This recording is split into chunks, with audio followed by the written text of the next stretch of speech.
It's not another Buffalo podcast, hosted by three of the most underqualified sports personalities this side of the canal. With John.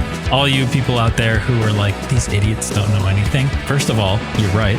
And second of all, I'm just a dad talking in a closet, but I'm just saying. And Brando. We have this trust built on whatever it is, like Bibles and gold bricks and whatever Brandon Bean's drinking over there.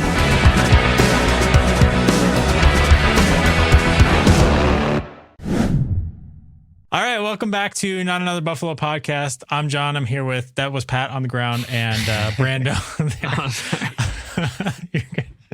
It is a Victory Tuesday here on NABP. We're celebrating. This episode is brought to you guys by Small City Realty. If you're looking to buy, sell, or manage property in Western New York, our guy Zach Korzelius, you can reach him at 585-409-1088. That's 585-409-1088.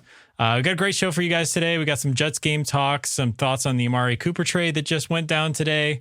Another edition of Fill in the Blank, which has been pretty fun the last couple weeks. Finally get to do it off of a win this week, which is good. Then we'll get into some game picks for this week and a little bit of Titans preview. So with that said, we got a jam-packed show. We got to start flying through this to get through this in under an hour. But how you guys doing? Was that game a little bit? That game was drunk last night, but came out with a win. How we feeling? Stressed, man. That was a stressful game. Very stressful. Yeah. I was almost certain they were going to lose. Like, Brandon, how'd you do with it? At least you didn't have to work it, right? No, which is nice. We'll be back home next Sunday against the Titans, though. Right. We'll be there. Right. I'll be exciting. In the house. I have a very difficult time with night games. I flew in, not like I said, you traveled this weekend, I traveled this weekend. My flight, I had to be at the airport at like 3:30 in the morning. I had to get up at 3:30, be there by 4 Monday morning. So I slept a lot, maybe like 4 to 8, 4 to 9. I woke up a little bit, had the game on, was kind of in and out, so I had to rewatch it. I was very out of tune this week with football. I had to catch up with myself. So outside of that part, the game kept me interested because the refs sucked. We're not going to talk too much about it. It's just ridiculous. It's ridiculous. Everybody's talking about it. Both sides suck. Come on, refs. What are you doing? It's not your game. People don't pay millions of dollars to see you out there. Nope. But it was another game that I feel happy to win, lucky to win, probably. I'm glad the Devontae Adams trade didn't go through for the Jets until today, because if the Jets had Adams, I would have probably expected us to lose that game. Poor Mike Williams. Aaron Rodgers throws Mike Williams under the bus in his post-game press conference saying he ran the wrong route, but Aaron Rodgers threw the ball 10 yards short. So I don't know what you're doing there, Aaron. Let's take a little accountability. That route, even if it was straight, was still short passed. So I mean, you know, textbook narcissists do not take accountability for their actions. We know this. They point the finger elsewhere. I couldn't believe it when I heard it. And he got kind of into detail. It's like when the three guys are going long, it's like the middle guy is supposed to kind of run out a little bit, and he didn't break it the way he was supposed to. But I'm like, Aaron, your ball was 5 yards short. I'm like, what are you talking about? Well, and I mean, in all fairness to Mike Williams too, I mean, Taron Johnson really had to wrestle that out of his hands though too. Yeah. I mean, a hell of a play by Taron.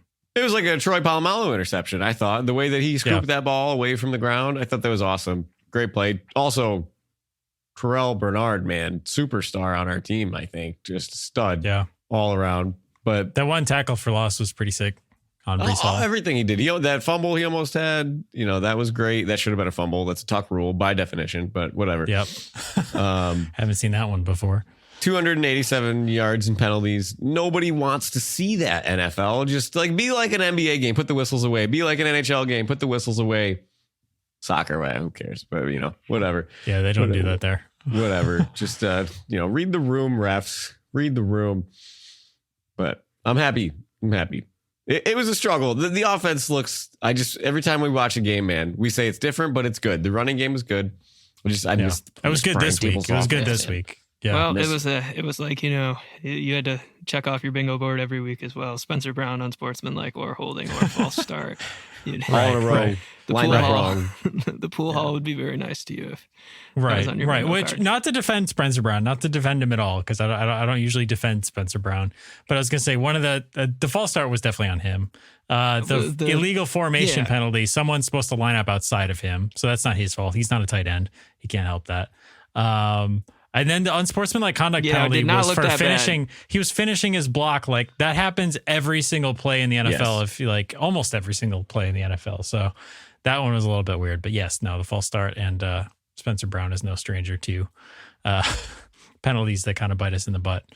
But the one thought that I was just going to say the one thought that I had last night going through that game was like, it felt like watching, like I felt like other people watching the Bills win this game felt like the frustration that we feel when we watch Kansas City win a tight game and we're just like, this other team just can't pull it out. Like, why can't they pull it off? Like, this is a goofy, weird game, but like Kansas City always wins those. And that's why they're close to the number one seed every year, you know? And so it's like, okay, all right, we can win a goofy one every once in a while. Like this is kind of feeling like the Texans game. And it's like, we're going to find a way to lose this, you know, at some point, but that's not how it turned out. So The kickers, right? There's the elephant in the room that we're talking about here, but not really. John, I know you and I both, That's what my dad in our texted heyday, me. have made 32-yard field goals. So I don't know what to say about this professional making millions of dollars and two 16-year-olds kicking for fun, but we're basically the same. So I don't know about that guy for the Jets, but fire the snark cannon. Fire the snark cannon. That guy saved Tyler Bass's job, I think. Yeah, Can we Greg, agree with that? Greg the peg leg is their line. Yeah, man, I swear to God. But, He definitely It's did funny. save his job. Yeah. well, and It's unfortunate. I feel bad too for Jets fans because I think we were talking about it a couple of weeks ago. That Broncos game where he also had two chances to win the game. I think late Yeah, third and they quarter, missed. early fourth quarter, misses two in that game as well. Like, Poor Pat had to sit through that game because he's not on the red zone grind with Brando and I. Rough Poor one. Pat. Pat gets whatever on the local Rochester CBS station every Sunday, and he has to stick to it. So, Godspeed, Pat, for sitting all the way through that. What was that game? 10-9 was the final score yes. In New York God. too. Yes, it was. You deserve better, Pat. You deserve better. And thank you ABC/ESPN for not airing a doubleheader as well. That was Yeah, just stick to the the local game there. Those double headers, I think there's like 3 or 4 more weeks of that this year at some point. But Next week, I was looking at the schedule. The Bills only have one scheduled primetime game for the rest of the season. Is it a Thank God. Thursday Can you night believe game, that? right? It's No. the San Francisco Niners. Oh, okay. In Niners, I San think. Francisco. I'm That's happy a about it. home We got game, a though. Yeah, It's home for the Niners, right? No, home for us. Is it home for us? Yeah. I haven't checked. I'm almost certain because somebody I thought pull it about up. buying tickets to the game. Yeah, that might be home for us then. Yeah, But, Niners and Bills. Yeah. Other than that, there's a TBD last week of the season, and I think that there's just like 4 PMs in there for the rest of the way. Chiefs but- game's 4:00 start. So I'd be curious to see the polls of American households that watch this game when you're listening to the Manning cast telling Allen to throw it away, and then he hits the dime down the field. Did you see Ray Davis like this down the field in the highlight? Just like, I'm open, man, I'm open. Like, in Josh Allen's soul, he's throwing that football, right? He's not doing anything else with that. But again, I'll say it every week until it doesn't happen. I am thankful for Joshua Patrick Allen, number 17, the Buffalo Bills quarterback. This dude is must-watch TV. The way that he snuck out from that blitz with Dawkins is right in between them, just like gone. Yeah, I mean, I was for a terrified when I touchdown. saw the flag at first because I thought it was going to be a hold in the end zone for a safety as well. Like, I don't know, it was a very stressful. And then I don't know necessarily if Ray Davis even really caught the ball. I mean, I was like, snap it. And they took their time. But Yeah, and I think they even had like a false start penalty like right off of that as well, right? Maybe right after that too. But Brandon, you were talking about Josh ducking in between Dawkins and the defensive lineman. That was the 3rd and 11 where he scored the touchdown to Dawson Knox, right? Yeah. That was crazy, and that's just Was like it Kincaid or Knox? it was No, Knox. Okay. It was Knox, and man, if there's a good example of how like we can just take Josh Allen for granted, like I stood up and was like, yes, for that play, but it wasn't like, oh my God, that's an insane effing play. Yeah. Like really, and we get like one of those weekly, it's the same thing More with the than play one, more than one. It's the same Yeah. thing with the play that Pat was just talking about Yes. too, where he chucks it down the field to Ray Davis. Like crazy. Did you see the stat? It was maybe Josh Allen scrambled yardages, like passes completed when he scrambled for yards total. Does that make sense? Right. That's a long way to go with that. But the yards that Allen threw while scrambling, at one point it was 94, and it was the highest of his career. They showed the graphic on the screen, and then he just kept doing it. And every single time he's rolling, you see Joe Burrow's touchdown run, yeah, the 47-yard touchdown run. Yeah. I mean, you think of these other quarterbacks, how many times do they roll out and throw it away? Just roll out and throw it away. And Allen is hoping and praying in his mind that he's going to get this ball off somehow. And he's never ever running out of bounds with that. You saw him fumble. He didn't want to run out of bounds. He didn't want to take the sack. He didn't want to throw it away. This man plays to win the game at all costs, and I love him for it. I appreciate him. He is a stud. I think the way that he handles this type of game, this physicality rivalry game against the Jets, talking smack after that touchdown to Knox, all game just jibbing and jarring at these Jets, and it is in their head. It is in their head that Allen is going to do something special, and he did. I love him for it. I'm so glad we made a trade for Amari Cooper because this man needs some help. He needs help. And it is obvious every single time when we're passing the ball, he needs help. These scramble drills should not be your offense. And it has been our offense. So it'll be great to see maybe Allen gets a little bit of a rhythm. Everybody gets slotted down a little differently with Amari Cooper on the team. But last night, the eye test. Last thing I'll say, John, we talk about it. It's on our intro. We talked about it last episode. Brandon Beane's watching this team just like he watched the other teams, and he has to know something's missing. And he went out and delivered because whatever he's drinking over there in those Bibles and gold bricks, he believes in this team and he has a brain. And it just vaulted my breaking news. faith. Brandon Beane has a brain. Yes, but he has a big brain, man. You could say Adam Gase has a brain. You could say That's Nathaniel true. Hackett has I know has those a brain. are very different statements. Yes, but to see the faith that Brandon Beane is watching and does something about the flaw in this roster. There's so many rosters in the NFL that the GMs don't do that. Probably 2/3 of the GMs in the NFL don't care. Right. And this is a unique opportunity where that opportunity was there because his situation where the Browns already converted most of his salary to a signing bonus or whatever, or the pregame or preseason bonus, whatever it is. Like they only have to pay $800,000. He only counts $800,000 against the cap. Like where else are you going to get a 30-year-old wide receiver? What does he have? 1,000-yard receiving seasons? Exactly. 7 out of And 9 seasons. Yeah. 4 out of the last 5, I think he's had 1,000-yard seasons. So it's like, where else are you going to get that kind of value for that salary? And it's like nowhere. And that's why it's like, like Amari Cooper might be 80 to 90% of the player that Devontae Adams is, but you got 10 times better of a, he's on an expiring. Yeah. And I mean, you got for value. It's great, but he is on an expiring contract. So next year is a different story, but he's here for this year. He fills that hole for now. And we don't have to get into this a ton, but some would call Devontae Adams a diva. I mean, if you watch the receiver documentary, I got to get out of here before I'm dead or, whatever.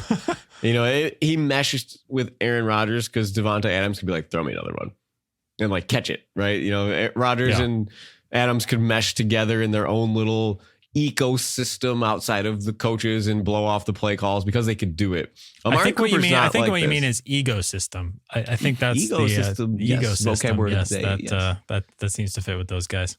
And I don't think Cooper's going to be like that. I don't think he's ever been like that. Maybe a couple of snarky things now that he's been in Cleveland, which who wouldn't be snarky about being in Cleveland with Deshaun Watson doesn't make you quarterback? snarky. I mean, dude, if we had to wheel him out there like Hannibal Lecter, but we paid him $800,000 for the remainder of the season, I wouldn't really care. You know what I mean? No, it's a good locker room fit. He's one of these guys that you would hope he might stay. I mean, he's got to be licking his chops, right? He's on a contract year. He's coming to I don't want to say a pass heavy offense because we're not pass heavy offense, but a dynamic passing offense. And you think about like he's never really. I mean, and I don't want to disrespect my dad when I say that. He's never really played for a true like elite level quarterback either, really. Derek Carr says otherwise, man. Derek Carr. He's defending Dak Prescott is who he's got on there. I don't know. Yeah. But I'm not very happy with Dak after this past week on my fantasy team either, but happy 82nd birthday, Jerry Jones, by the way. That's what you get. Birthday That's boy. hilarious. But no, it's exciting. It's an exciting time, but it's a cherry on top of the win last night, I thought. It was a great day to make the trade. A big cherry because, again, it's like worst case scenario, you're bumping everybody down the depth chart that should be bumped down besides Khalil Shakir, right?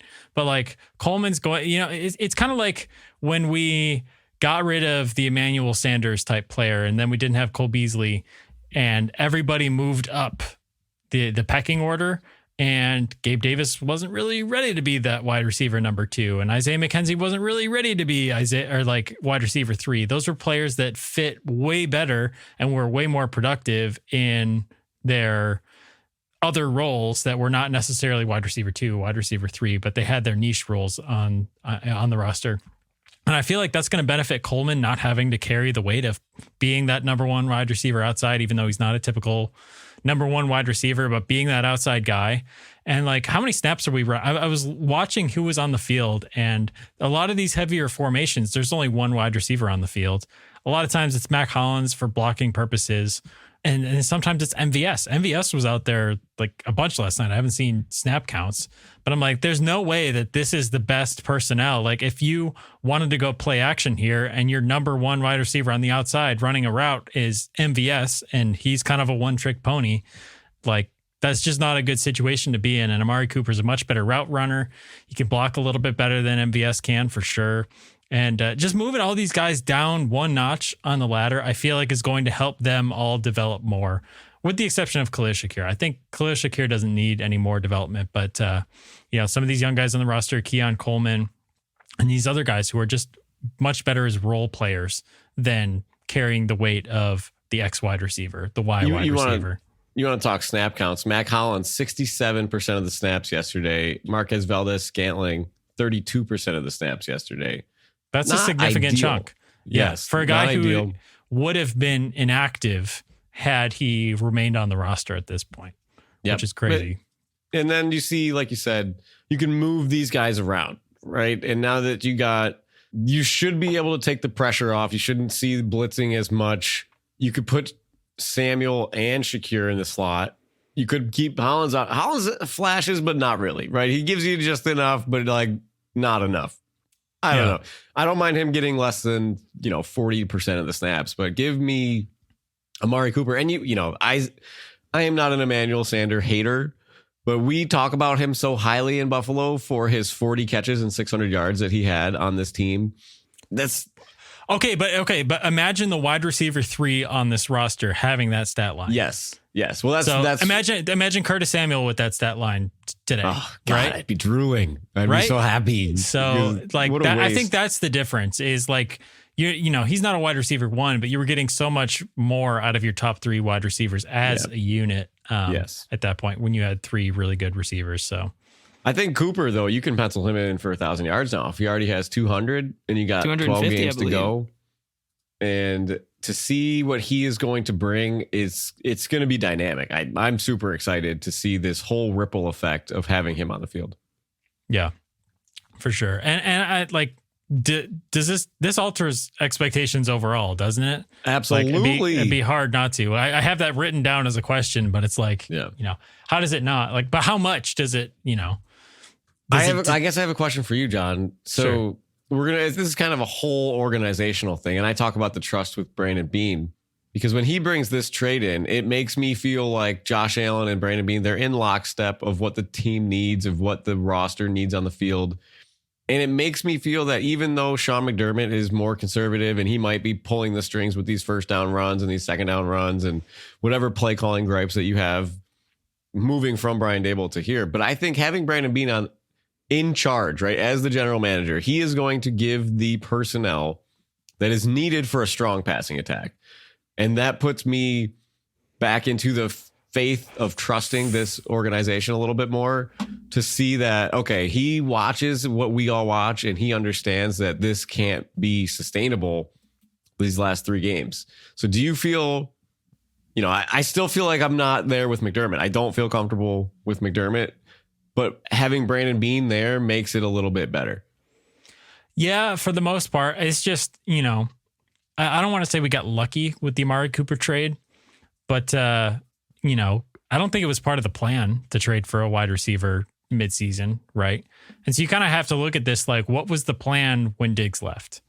And this is why I kind of wonder in my head, I keep coming back to, I really think Beane thought that this was going to be a reset year, and like, whatever happens, but we don't have Super Bowl expectations. We want to overachieve. We want to do all that. But sorry, guys, we got to eat this dead cap. We're not going to have the room to sign a number 1 wide receiver like Amari Cooper, and for whatever Amari Cooper's salary would have been had they signed him before the season. I don't know if they would have done that, but there was no move made like that. And, you know, a lot of us were talking about our concern with the wide receiver room. You know, us optimists were like, sure, we can do this everybody eats thing. And then we can, you know, Watch everybody starve. Have a competent run game and stuff like that. And that looked great for the first 3 weeks. And then all of a sudden it's like, well, we have nobody on the outside who can beat anybody. So it's like, that was their counterpunch. Amari Cooper is our counterpunch to that counterpunch, which is like, I feel lucky that opportunity was even available, because again, if Davante Adams or somebody similar were the only options on the market, like it wouldn't happen because of the Bills salary cap situation. So well, you also have to think that,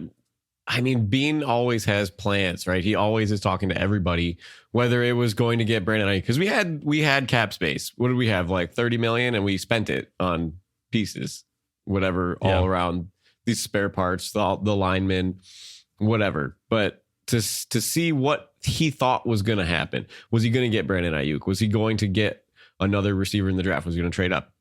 And it just didn't happen, right? You put your plan a little bit into faith, and that fell apart because you didn't have something stable. And then but it came back, right? It came back. So maybe he's just waiting for that time. Like, he knew he had to address it. He has the draft capital to do that. And he did it. So it just makes me excited. I'm excited to see that we got a guy that watches the same thing that we do and thinks the same way that we do to go get a guy to help this team. Yeah, it does. Yeah.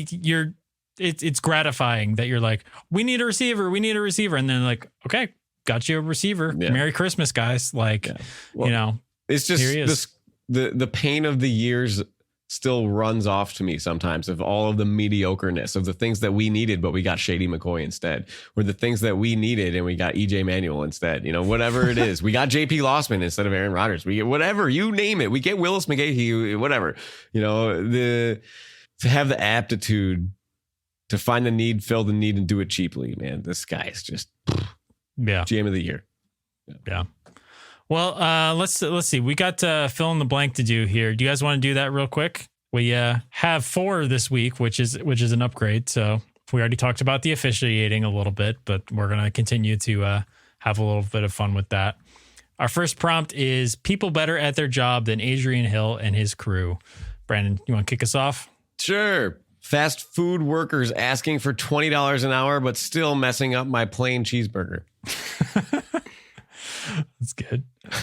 Pat, what you got? Tyler Bass, Greg Zuerlein, and/or Chris Collinsworth. It's good. It's good. I have the quality control engineer on the Leaning Tower of Pisa. Nice. Either presidential candidate Kamala Harris or Donald Trump. The Weeknd's hairstylist. Michael Scott. That's funny. Adam Gase as a head coach. Heck yeah. Well, he gave us some great seasons, so thank you, Adam, for helping us out. Forever in our debt. Kim Jong-un. The Pompeii urban planner. Ooh, tough luck for that guy. Nate Peterman as the Bills quarterback. Oof. Sean Hockley. ... God, I hate you, Sean Hockley. Oh man, he's the worst. The guy who decided helium was too expensive and the Hindenburg should use hydrogen instead. I saw that one. That was good. Yeah. I don't have any more. Yeah, I'm out too. Pat, you got any more? Tap. All right. Next up, better ideas to stop a Hail Mary than rushing 2. Brando. Rushing 4. Very true. The obvious answer. Pat. Put Danica Patrick in at defensive end. Nice. Have the defense hold hands and sing Kumbaya on the goal line. Yeah. To go along with that, John, I'm going to say when the Patriots put Gronk in the end zone against the Dolphins for their hook and ladder play. Yeah. I was going to say it went just about as well, right? Yeah, he didn't quite get there. No. Pat. Danny with some magic back then. Still, he could give someone some magic. Have an Amazonian shaman chant Portuguese gibberish from the sideline to trigger a negative psychedelic flashback. Nice. I knew we were going to get some ayahuasca in there. Distract Rodgers by telling him the benefits of getting a flu shot this fall. That's funny. Putting watertight doors on the Titanic. That's yeah. Hindsight, 2020. Rush 2 players directly at Tyron Smith. Adrian Hill would call him for holding on at least one of them. There you go. This one always worked for me personally. Spam circle triangle. God, it's so annoying. Circle triangle. So Circle annoying. triangle. You guys tapped? User pick. Yeah. Any of you Madden players know what we're talking about. Yeah. If you don't worry about it. Things that were better ideas in hindsight than giving MVS a fully guaranteed contract. Prohibition. Oh, yeah. Getting milkshakes with Brando in the middle of a road trip. Always a good idea. They taste good. They're a great tasting drink. A deep sea tour and a totally safe and highly expensive Pringles can. That's funny. The Trojans accepting the Greek Trojan horse. Ooh, There you go. History lesson out there for all you St. Greg's students listening. Our parents letting us engage in trash talking in under-moderated Call of Duty lobbies. Yeah, my parents didn't let it happen, man. You guys know the story. My sister ripping the mic off my face. The Disney DeMar fake punt. Oh, God. It's terrible. The Red Sox selling Babe Ruth to the Yankees. Oof. Lil Wayne's punk rock / guitar playing phase. I don't know if you guys remember that. He picked up a guitar for a little bit. It was memorable. The Jamarcus Russell draft pick. That was bad. That was bad. Yeah. I'm going to one-up you by saying the Bears trading up for Mitch Trubisky. Oof. Yep. That was rough. Pat. Tap. Okay, I'm tapped too. Brandon, you done? I'm tapped, yeah. All right. Next one. I needed the Amari Cooper trade like... Gen Zers need social media attention. No offense. Yeah. Like Offset needs to have a very delicate conversation with Stephon Diggs. Oh. Like Adrian Hill needs some glasses. Like the Sabres need a new owner. Ooh, sorry. Did I say that out loud? I meant to cross that one out. Like Ken Dorsey needs to update his resume. Like David Spade needs Adam Sandler to keep making movies.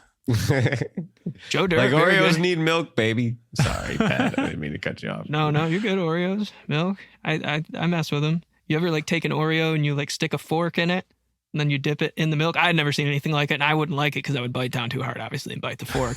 But dude, you ever bite a fork? How terrible it's it the is. worst. It's freaking it's the terrible. worst. But I'm B-Mom's thinking loves about that. it right now. She loves that, to take the fork and dip the Oreo in almond milk. Sacrilege, but still very It's time for the Weekly Sabres update. Interesting method. I respect it. Brandon would rather give himself hours of indigestion than just drink almond milk. Oh my God, 120%. Always. Yeah. Is that what percentage milk you get usually? 2%. 2%. Why are you drinking 2% when you could be drinking? This has been your Weekly Sabres update. That's Buttermilk, plus baby. 20%. Yeah.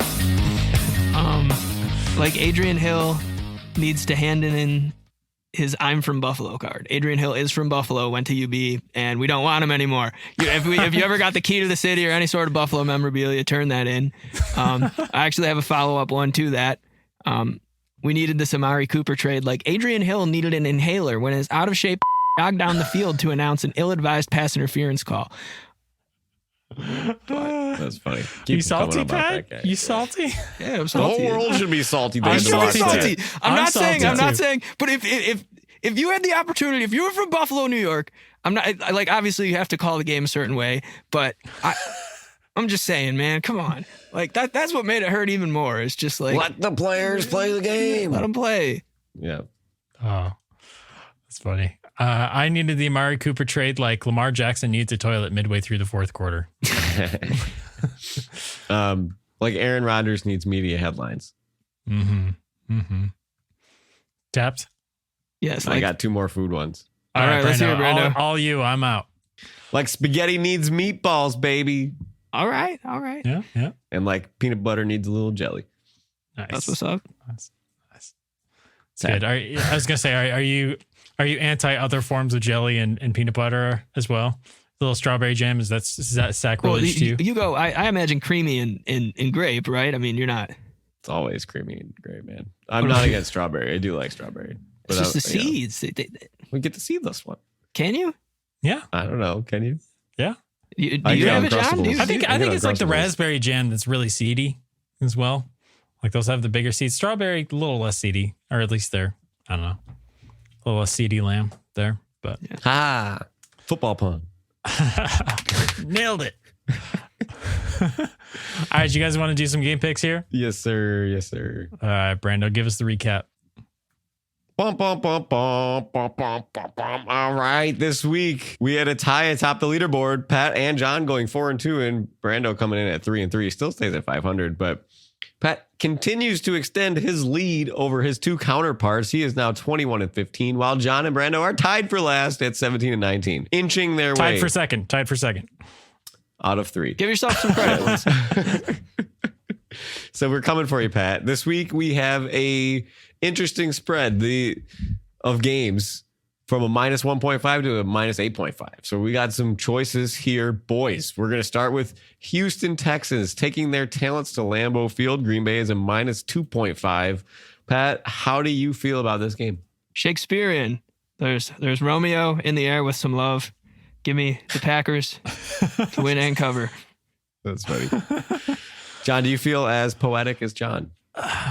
You know, I had Green Bay written down, and then I was looking at how many interceptions Jordan Love has thrown and like the small amount of time that he's been playing this year. So Houston's got a good secondary. Give me Houston and the points.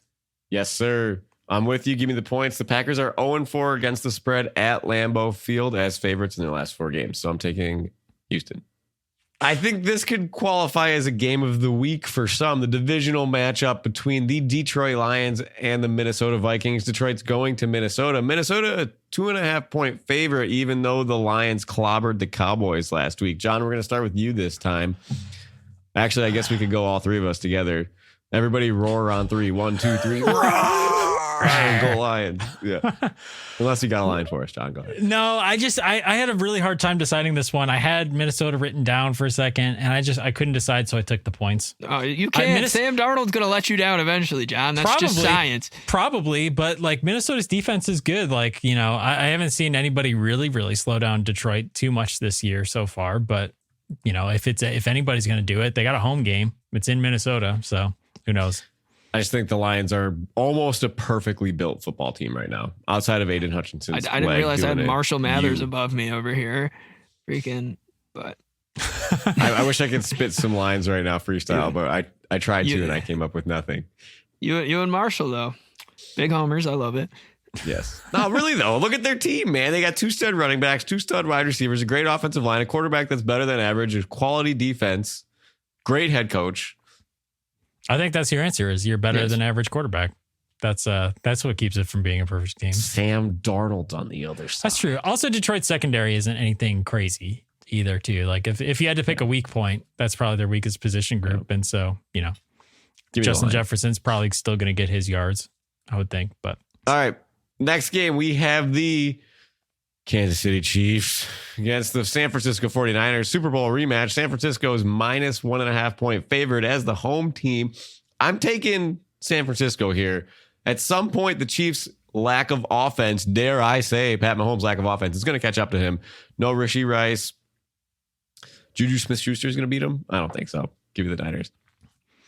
It's a good point. I just every time I pick one of these games, I'm like, this team should beat the Chiefs. The Chiefs just always pull it out annoyingly. So, you know, this is kind of this is the opposite of the emotional hedge. I would say this is if they win and I'm mad, at least I was right pick. Yep. So give me Kansas City. The reverse. That's the reverse Bills not to cover. Yeah. Pat, that's the Pat Cab specialty. I'm stealing here. Yes. Well, I think they got to lose one. You know, way back when we started the show, I quoted Rage Against the Machine and said, "What better place than here? Well, what better place than San Francisco, California, and what better time than now?" So, yeah. But how did you say it when you said it like that? I love that clip. Cool. All right. This game has potential to be quite a dud, or it could be pretty good. We have Devontae Adams probably making his first appearance, and we have the Russell Wilson era in Pittsburgh about to take off. So the Jets at Pittsburgh. Pittsburgh is -1.5. I guess it's the battle of the old quarterbacks. I'll give you mine first. I'm taking Pittsburgh. I've been stashing Russell Wilson on my fantasy bench in my 2-quarterback league for weeks because all of the other quarterbacks have been taken. He's not going to let Justin Fields even sniff the starting job anymore. So I'll take Russell Wilson to win this game.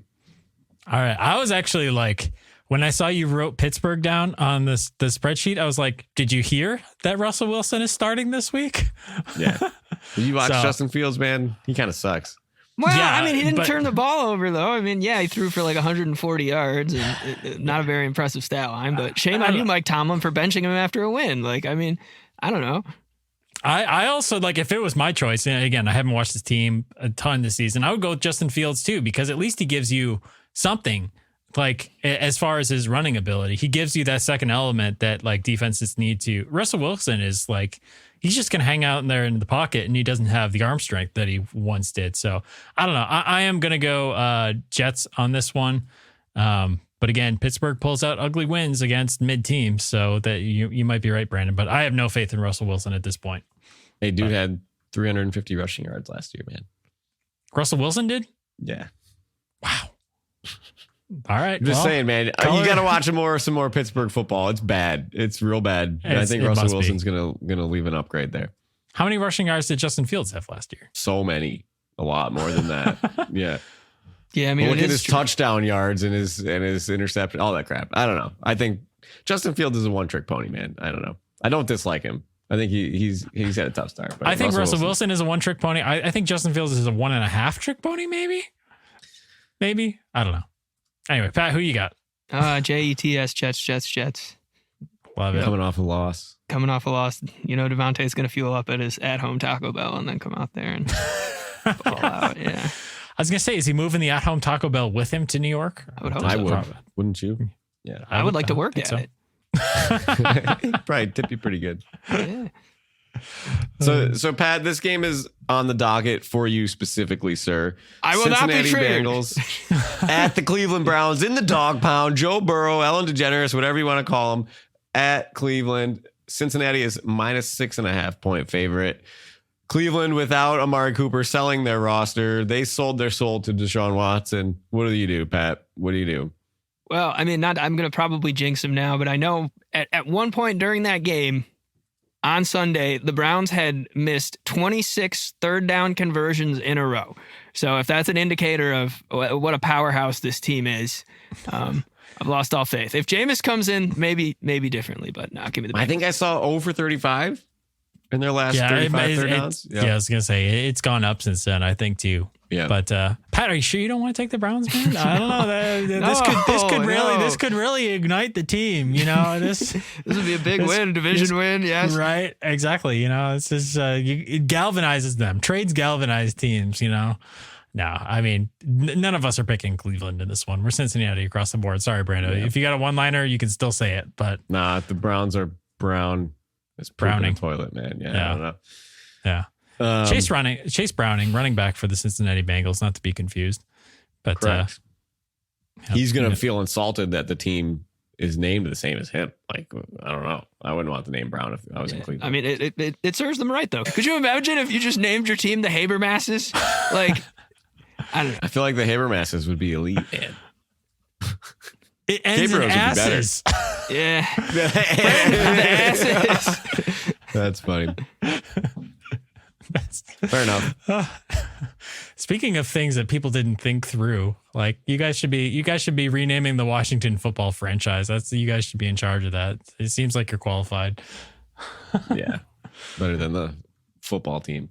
Yeah, that's for sure. Hey, I like the Washington football team. Well, they gotta have like a mascot. Like put someone cool on there. I don't even know who. Like right. George Washington. Right? Or like you could do like, I'm trying to think of someone that would be like the monuments. And you could have like a slightly overweight like Colin Powell on the side of the helmet or something. Like. Or the Lincolns, and you have Abe Lincoln. Some guy with a beard and a hat. Like your mascot choice for the Washington Commanders is a rest in peace, slightly overweight Colin Powell. He was a commander. I mean, he was. Oh, that's funny. That's funny. I can't really think of any other. What was his title? Okay, not commander in chief. What is Colin Powell? Was the Secretary of State, but he's yes, that's what I remember. He was also Secretary like of a big. He was in the military. Yes, yeah, he was. And George Washington as mascot wouldn't be too bad, you know. No, his face is in public domain these days, so You could just literally put on one of those white-haired things. yeah. I mean, it would kind of look like. Have you ever seen like the what is it? Rhode Island Friars, like is that like a AAA baseball team or something? Yes. It's the university team, College football team. Right? It's Providence Friars. Yeah, like They all that's what got I the imagine. Old school look. Yeah. Yeah, but all right. Next game. We ready? Next game. Sorry, we good. have Good tangent. John's hometown Titans, which he is coming barf. home to see Right, yeah. because he's a hometown Titan fan. No, against the Bills. Figure that one out. Bills are coming off of another win. They are -8.5 against the Titans this week with a new receiver. I will go first. Give me the Bills. 8.5 is a big line. We're going to win by 20. Yeah. Pat? Well, this team apparently has a very high rated run defense. So, if we don't get rolling early, it could be a close one. So, Pat, what you taking? Bills to win, not to cover. Oh, there it is. All right, you know my pick. Go Bills. We got it in the bag. I'll be there yelling extra loud, telling Will Levis to put something else in his coffee. But we should have done? We should have done predictions for what the Will Levis famous meme photo is going to be this week. So we have you guys seen this compilation grow and grow and grow over Twitter as time has gone on? So he's had all these crazy turnovers, right? Have you seen the picture, like the free? I'll put it up on the screen. I'll put it up on the screen in the video version of this. So if you're on Spotify, switch to the video version. If you're on YouTube, obviously you'll see it. So he's had a compilation basically every week. There's been a meme moment in his games, and it's usually him throwing the ball away backwards. It's him with his shoulder that one week where he's making that face on the sideline. Yeah. And this past week, it is unfortunately the bald boy on a stretcher on the cart being carted off the field because Will Levis rolled into his ankles and probably tore the poor guy's ACL.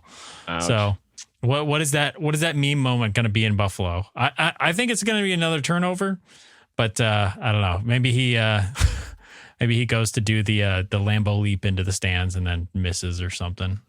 Yeah. That'd be funny. Maybe they switch it and give him blue cheese instead of mayo for his coffee. You might like that though. I was going to say, you don't want to encourage him, that kind of degenerate behavior. Anything else we got about this Titans matchup that intrigues you guys? I mean, this is Tony Pollard. I was going to say, it's not a trap game. Tony Pollard, you just can't let them get going on the ground, right? Which is it's just, I hate hearing that. Guaranteed things in life, death taxes, and Tony Dungy on a broadcast saying you need to stop the run, right? Yeah. But they do need to stop the run. The Bills are bad at stopping the run. So, but again, how many yards did Breece Hall have? A lot, not that right? many. I don't know. What do you have? I thought he had a pretty good game. 113. Let me check the box score. Yeah, because then Braylon Allen didn't have a bad game either. I mean, if you were to put Braylon Allen wasn't too good. I actually I needed Braylon Allen to have a reception. He had 2 targets and 0 receptions. Breece Hall had 18 carries for 113 yards, above average day for a running back, and a 42-yard rush. Yeah. And again, you won the game, but I still think if we get 1 touchdown on the opening drive, if you get points on the opening drive, you get up 2 scores, it's done. Right? If you can bury them in the first quarter, it's done. They can't, because you're not going to be able to force Will Levis to throw, and then this Bills defense is going to eat against him. I feel like good bets for this week. How many picks for Will Levis this week? 2? 2's a fair number. 1.5 hook. Yep. Yes, Pat knows the gambling ways, man. Yes. If you guys have a chance too, you should watch Calvin Ridley. I think it was earlier today. Came absolutely unhinged in an interview. I saw talking this. about the game. Did you see it? Where he was like, yeah, they give need me to some pass it. targets early, man. But he said he's very expletive ridden. Dang. Yeah, he Sounds was not like happy. this- He had 8 targets in the fourth quarter, maybe when they were in garbage time, and he was pissed about it. Yeah. Hey, you they're took the just- money, Calvin. You took the money. Well, maybe he'll decide to take next season off and sign with DraftKings. Maybe that's his future for that. Maybe, But yeah. Titans probably should not have gotten rid of Vrabel. I think that that decision's gonna. Steamer. They should have Steamer got a himself. quarterback. Yeah, Who that was their too. quarterback last year? Will Levis didn't play the whole season. They start with Tanny, Tanny. right? They started Yeah. with Tanny. They I had mean- Malik Willis on the roster too, but yeah, Will Levis looked better last year than he has been this year by far. So I'd hate him, man. I can't stand And you just see Malik. I mean, Malik was what? 2-0 as a starter, 2-1 as a starter, like playing super well. So, yeah, well, not super well, but winning games. So, exactly. Yeah, he's doing his part, not hurting his team, which Will Levis has been. So correct. Mason Rudolph. I mean, I don't know. We could if we could see him. He's come in and played pretty well in relief. So It's not Christmas time yet. Keep Rudolph away. yeah. Well, all right. Well, I think that's going to do it for this one. If you guys don't have anything else, we good? Good. No? All right. You guys know where to find us on all platforms at Not Buff Podcast. We'll be back next week. Like I said, I'll be in town. Say hi around the stadium or something like that. Say hi to Bills. Brando. He's going to be Come find pushing. me. Come find us. Yeah. I know Brandon's going to push me in a wheelchair so I don't have to go up to the 300 section walking. We'll take the So, elevator. yeah. I'm not pushing you up there. Yeah. Well, that's what you think. Well, we'll see you guys next week. Go Bills. Go Bills.